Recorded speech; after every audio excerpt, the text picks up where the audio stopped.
Assalamualaikum warahmatullahi wabarakatuh. Di pertemuan kita kali ini kita akan membahas mengenai pemaafan ya, pemaafan dalam hukuman. Selanjutnya bahasanya di dalam pemaafan itu sendiri nanti ada beberapa ketentuan-ketentuan dan juga syarat-syaratnya. Seperti yang dijelaskan dalam kitab Fathul Mu'in dan juga Fathul Qorib berkaitan dengan pembunuhan dan juga beberapa tindakan kejahatan. Di dalamnya mengandung pemaafan-pemaafan.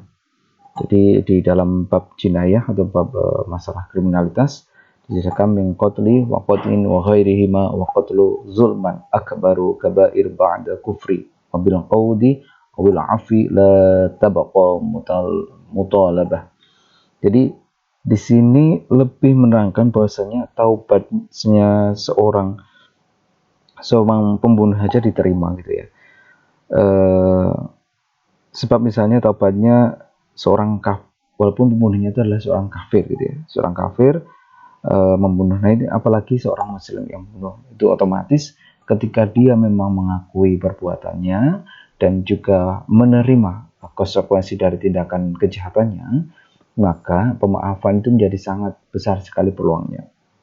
Itu dijelaskan juga dalam kitab Iyanah Thalibin pada halaman 124 gitu ya. Nah, berkaitan dengan ini kita memerlukan syarat dan ketentuan yang ini bisa dijadikan pedoman untuk kita bisa menentukan apakah pemaafan ini bisa diberikan atau tidak gitu ya.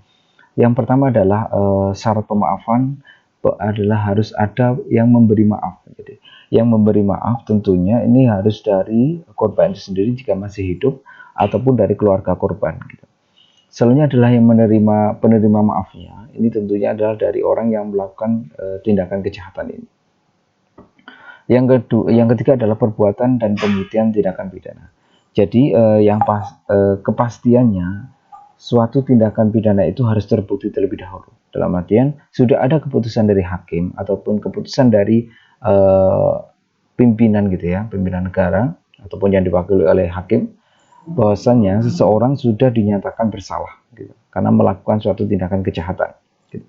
Baru kemudian pemaafan itu dilakukan. Selanjutnya adalah bagaimana ketentuannya sih? Ketentuannya adalah yang pertama, melakukan tindakan kejahatan tentunya harus berpedoman pada kemaslahatan. Nah, ini dalam ilmu ini ya, dalam kriminalitas atau di dalam Islam itu sendiri sebenarnya ada ya konsep-konsep masalah kriminalitas.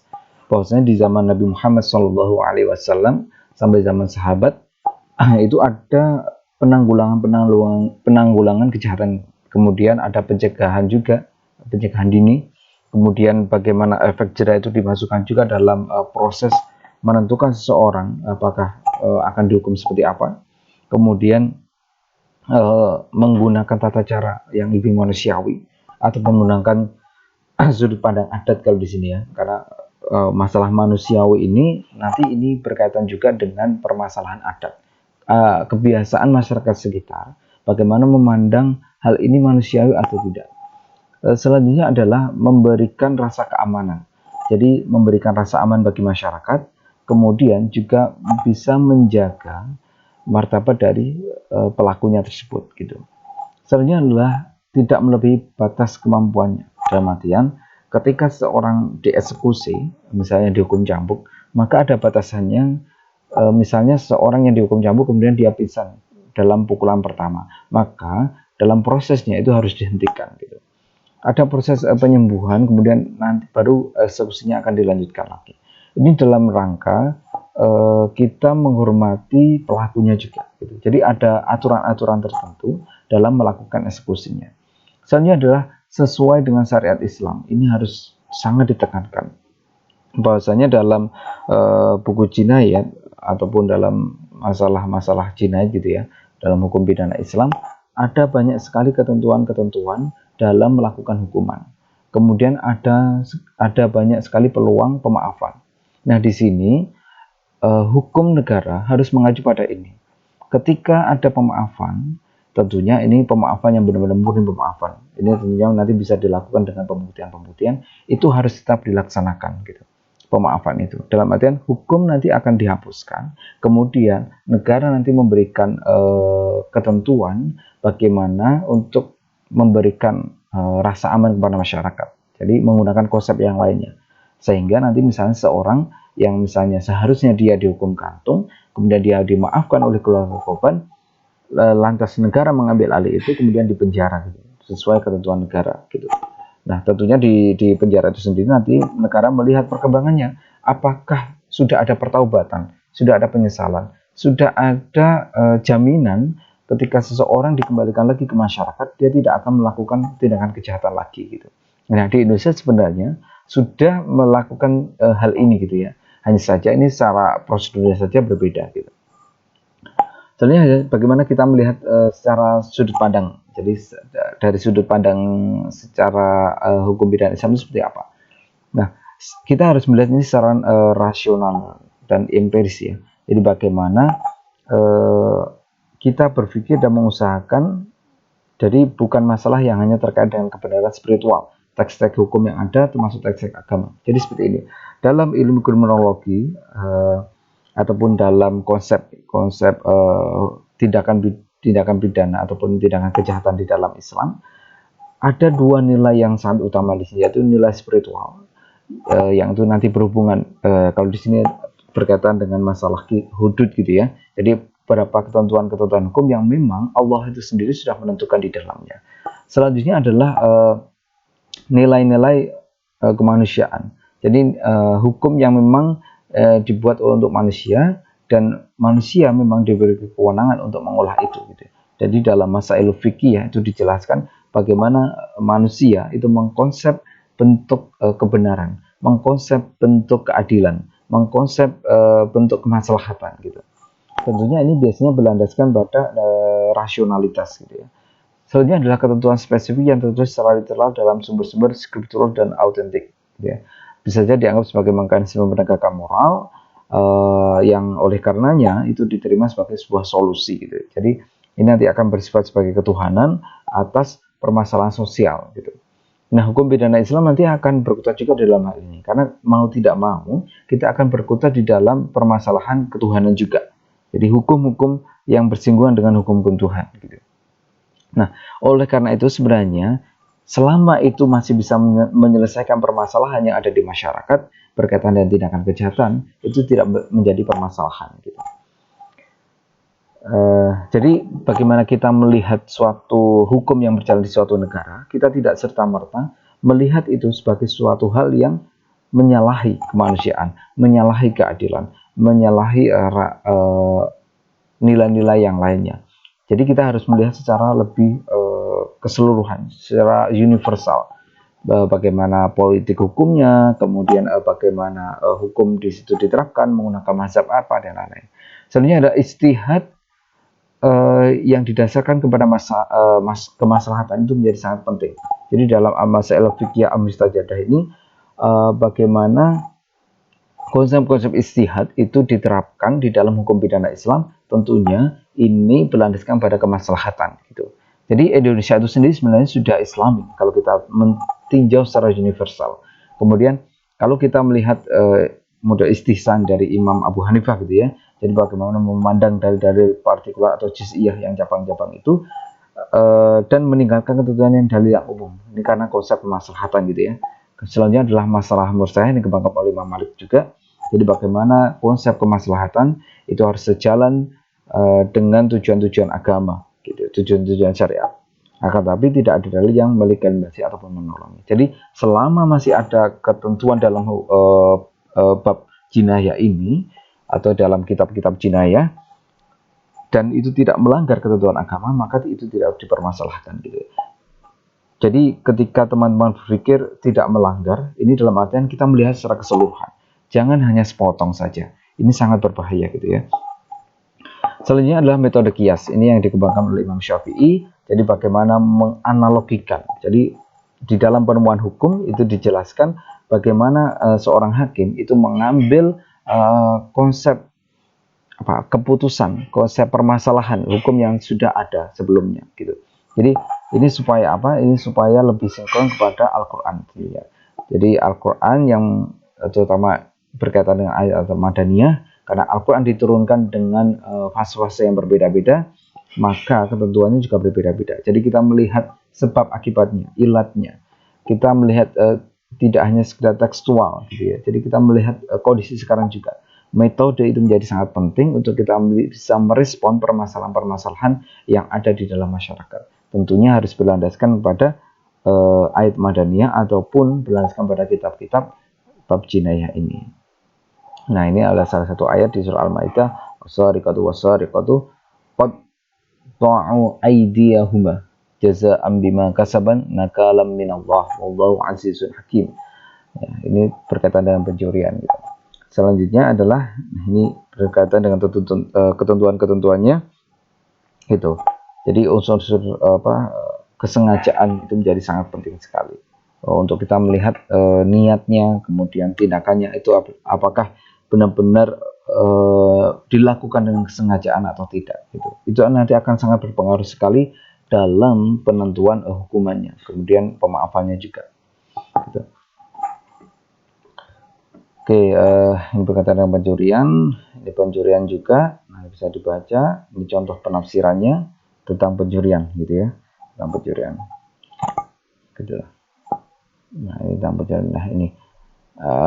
Jadi ini ada ayat yang normatif dan ada ayat yang kontekstual. Jadi kita harus melihat dalam dua sisi ini, gitu ya, dalam dua sisi ini. Jadi melihat bagaimana tradisi, kita melihat bagaimana ilmu fikihnya, kemudian bagaimana kita melihat ilmu jinayahnya juga. Selanjutnya bagaimana kita melihat al-mananya dan bagaimana kita melihat signifikasinya. Jadi al-mana ini adalah pemahaman Al-Quran yang diambil langsung dari konteks historisnya, asbabul nuzulnya, sehingga disebut dengan makna aslinya. Kemudian kalau al-maghzanya adalah pemahaman yang boleh melalui pergesekan antara makna asli dan keseluruhan konteks yang mempengaruhi kita sebagai seorang yang membacanya ataupun menelitinya. Nanti akan lahir apa? Suatu hukum yang lebih relevan dengan perkembangan zaman gitu. Jadi hukumnya tidak kaku, hukum pidana Islamnya tidak kaku. Gitu. Jadi bisa menjawab ataupun menanggulangi kejahatan seperti halnya apa yang dilakukan oleh Rasulullah dan Sallallahu Alaihi Wasallam dan para sahabat. Bisa menekan angka kejahatan gitu. Begitu pula pada saat ini gitu ya. Kemudian ini dari semua jenis hukuman yang tertera dalam Al-Quran ini menggambarkan pesan realitas sosial atau reflect of historical reality. Jadi pada abad ke-7 Masehi itu tidak berarti menggambarkan spesifik perintah Tuhan gitu ya. Jadi sebenarnya hukum pidana Islam itu juga bukan murni perintah Tuhan gitu. Dalam artian apa? Ketentuan-ketentuan yang dibuat oleh Allah Subhanahu wa taala di dalam Al-Qur'an, kemudian ada juga di dalam hadis melalui Rasulullah SAW, itu istilahnya diijawantahkan dalam kerangka kemanusiaan. Jadi masih dalam konteks kemanusiaan gitu. Jadi bagaimana kita melihat hukuman cambuk, hukuman mati, potong tangan dan lain-lain itu dalam rangka menegakkan keadilan dalam ranah kemanusiaan gitu. Kemudian penyebutan jenis hukuman itu diambil dari budaya, itu lagi diambil dari budaya sebelum Islam gitu. Nah, ini agar apa? Agar Al-Qur'an mempunyai nilai kredibilitas dengan peradaban yang kontemporer. Kontemporer pada saat itu gitu ya. Jadi bukan kontemporer pada saat itu. Nah, ini nanti bisa akan berkembang terus-menerus. Jadi kita melihat bagaimana substansinya dari jenis hukuman itu. Jadi adanya hukuman itu terlahir karena adanya tindakan kriminal gitu. Nah, ini ketentuan di dalam Al-Quran. Kita harus berpijak pada Al-Quran dan hadis baik langsung maupun tidak langsung, dan melalui nas juga, melalui prinsip al-mabadi al-amah atau spirit dari Al-Quran. Dan yang selanjutnya adalah harus komprehensif. Jadi kita harus melihat hukum itu sebagai sebuah aturan yang mengatur perilaku dan tingkah laku manusia yang mencakup hubungan manusia dengan Tuhan, dengan sesama, dengan masyarakat, dengan lingkungan, dan semuanya. Nah, oleh karena itu, hukum harus mencakup secara keseluruhan gitu. Jangan hanya sepotong-sepotong. Karena ini sangat berbahaya. Sebagai seorang orang yang ahli hukum, jangan sampai berpikir bahwasanya hukum hanya untuk satu bidang. Tidak boleh. Hukum harus mencakup segala bidang gitu. Sebenarnya adalah perbuatan normatif dan moralitas, itu pasti. Jadi bahwasanya ketentuan fikih mempunyai pretensi dan untuk menegakkan sendi-sendi keutamaan, perangkai dan budi pekerti. Jadi itu yang ingin dibangun dari hukuman itu seperti itu. Kemudian ada nilai berwatak proporsional, jadi harus mengawini konsep kemaslahatan individu dan kolektif, gitu ya. Jadi tidak hanya yang terlindungi secara individu saja, tapi secara masyarakat keseluruhan itu terlindungi. Selanjutnya harus berwatak elastis dan fleksibel. Dalam artian di sini harus ada konsep istihad yang dibangun, gitu. Nah, dalam artian ini juga harus terbuka dalam hal ini. Gitu. Negara harus menerima masukan dari masyarakatnya bagaimana jenis hukuman yang ideal. Gitu. Selanjutnya adalah berwatak duniawiyah dan ukhrawiyah. Jadi fikih selain sebagai bentuk ketaatan, kemudian mengatur mengenai pelanggaran, di dalam juga mempunyai implikasi pada kemaslahatan dan juga kemaslahatan dunia dan akhirat. Kemudian berwatak kontekstual, relatif, temporal, lokalitas. Dalam arti di sini adalah fikih atau fikih jinayah, babu jinayah, ini berkaitan dengan waktu, tempat, situasi, kondisinya. Jadi hukum pidana Islam itu harus dibumikan, gitu ya. Nah, ini ada konsep-konsep yang sangat penting. Ada konsep az-dzurur yaitu as-sittah. Jadi melindungi agama, melindungi masalah kehidupan, hifdzun nafas, hiduddin, hidun nasr, hidu akal, hidu irad, hidu mal, gitu ya. Sebenarnya adalah ukubah kamilah. Jadi ada had zina, had pencurian, had minukhawar, serta berbagai takziran diberikan oleh pemerintah. Dalam artian di sini hukum pidana Islam tidak hanya berkutat di dalam nas saja. Ada ranah yang memang diberikan kepada negara, gitu. Ini tentunya akan banyak andilnya dari istihad para ulama, termasuk Imam Hanafi, gitu ya. Jadi membentuk sebuah sanksi-sanksi yang masih dalam koridor-koridor keagamaan dengan tujuan kemaslahatan. Atau dalam ukubah qasyirah, terhalangnya harta waris atau ahli waris dikarenakan membunuh orang lain akan mewariskan harta kepadanya. Nah, ini adalah konsep-konsep dalam ukubat. Kemudian ada hak Allah dan ada hak adami, gitu ya. Ini sudah sangat umum sekali dan sangat sering dijelaskan berkaitan dengan ini. Kemudian hukum ada apa yang bersifat istihad itu seperti apa sih? Imam Hanafi ataupun para ulama Hanafi ya menyebutkan bahwa had pencurian dan zina atau sanksinya itu harus dilaksanakan meskipun pihak korban memberikan pemaafan, gitu ya. Kemudian hak khazafnya tergolong ketentuan yang didominasi oleh dimensi Allah, gitu ya. Jadi ini berkaitan dengan tuduhan, gitu ya. Sehingga ketentuannya masih sama dengan ketentuan yang berdimensi hak Allah. Artinya ini ada ketentuan dari Allah. Ya, ini tidak bisa dirugikan oleh korban meskipun pelaku mendapatkan pengampunan korban. Ini menegaskan bahwasannya negara itu sangat mempunyai andil yang sangat besar dalam menciptakan kemaslahatan, gitu ya.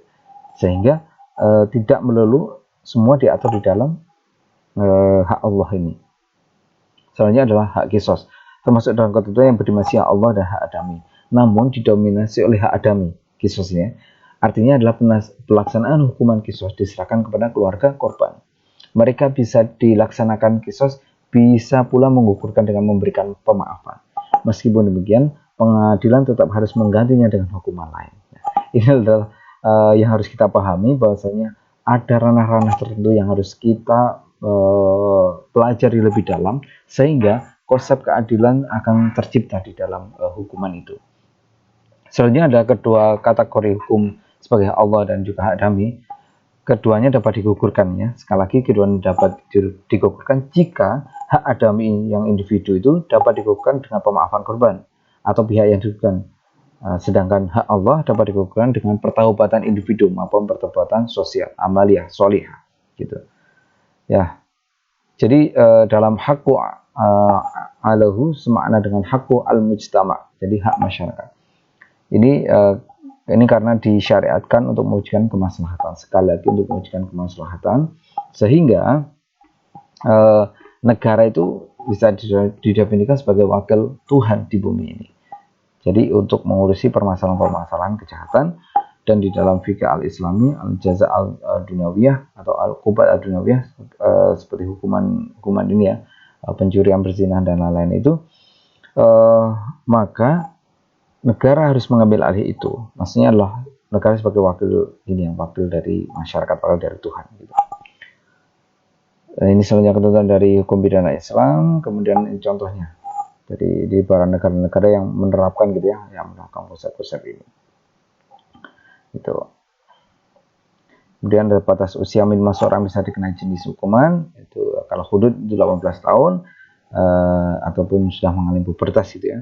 Atau untuk mendapatkan had subah al-khamr misalnya berkaitan dengan dia melakukan tindakan kejahatan minuman keras. Kemudian kalau perempuan itu 16, 18 tahun itu untuk laki-laki yang mengalami pubertas untuk tindakan zina. Jadi berbeda-beda ini. Sementara untuk pembunuhan 18 tahun juga harus mengalami pubertas. Di Sudan contoh-contohnya ya sudah definisi zinanya ya itu. Mungkin begitu saja, nanti bisa kita pelajari di beberapa ini ya kitab-kitab yang berkaitan dengan hukuman zina itu. Mungkin begitu saja yang bisa kita pelajari hari ini. Yang pasti kenapa sih sampai ada hukuman kisos? Jadi kalau kita mempelajari kenapa bisa sampai ada hukuman kisos gitu ya. Jadi di surah Al-Baqarah ayat 178 itu dijelaskan ya ayyuhalladzina amanu kutiba alaikumul qisasu fil qatl. Jadi itu sebagai dasar utama. Kemudian itu dijelaskan juga di kitab Fathul Qarib ya berkaitan dengan kisos. Bahasanya memang ketentuan kisos itu sudah ada dan sudah dijelaskan secara rinci di dalam kitab Fathul Qarib. Mungkin begitu saja kuliah kita pada pagi kali ini. Nanti ada pertanyaan silahkan di komentar gitu ya. Itu akan menjadi bahan penilaian saya untuk menilai teman-teman semuanya. Wassalamualaikum warahmatullahi wabarakatuh.